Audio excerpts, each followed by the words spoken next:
Sani Bonani, welcome back to our YouTube channel. This is your YouTube channel, everybody's YouTube channel. Please make sure you subscribe and you like and you leave a comment. Today we're speaking about Floyd Shivambu. MK Party Secretary General Floyd Shivambu has got tongues wagging. Shivambu sparked a controversy by visiting Malawi, where he met with Ushepet Bushiri.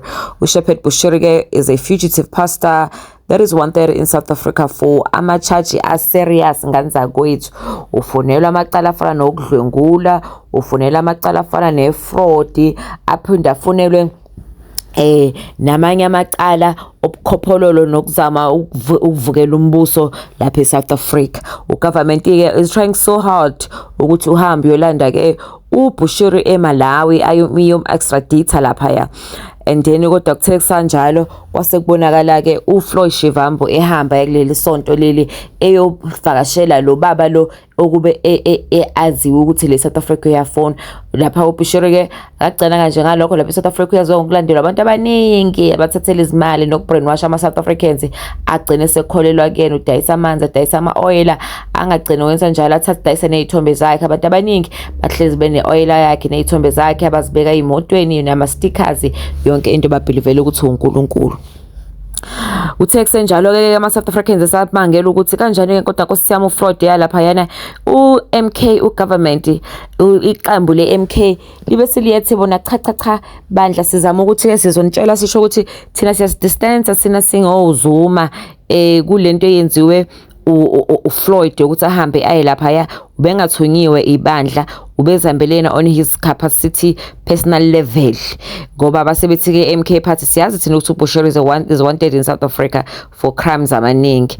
Owasike sabuza ingcola buchopho uProfessor Majola sathi uqhamuthi uzokwenzakalani wathi cha uyabhilivela ukuthi MK ezothatha ama disciplinary measures against uSecretary General lo uFloyd uyabhilivela ukuthi mhlawumbe kungenzeka ukuthi bahambe bamsek elentuzeni kwiMK Party or bathi akasukuhlala phansi. Sokhumbula ukuthi vele uFloyd lapha ya kwiMK Party utholana phezulu nendodakazi kaZuma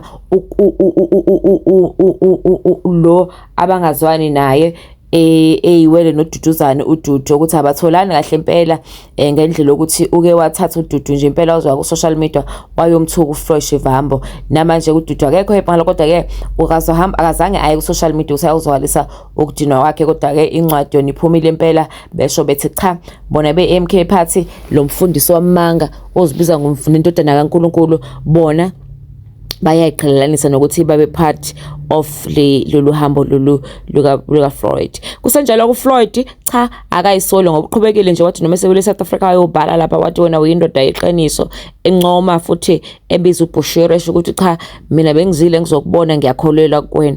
South Africans yabuza ukuthi angithi ugovernment uthi awumazi ukuthi uhlala uBushiri uyamdinga kanti ke nangu uFloyd uyazi address wangatshela uFloyd ahamba yolanda uBushiri bahambe bonke bamlande yini kuthiwa yazi address kaBushiri kodwa lo uFloyd ebeyazi. Siyabonga kanza kwethu, please make sure you like, ushiye comment, uxoxe ucabangani ke ngalolu visit ngalolu hambo lo la Floyd Shivambu kuBushiri.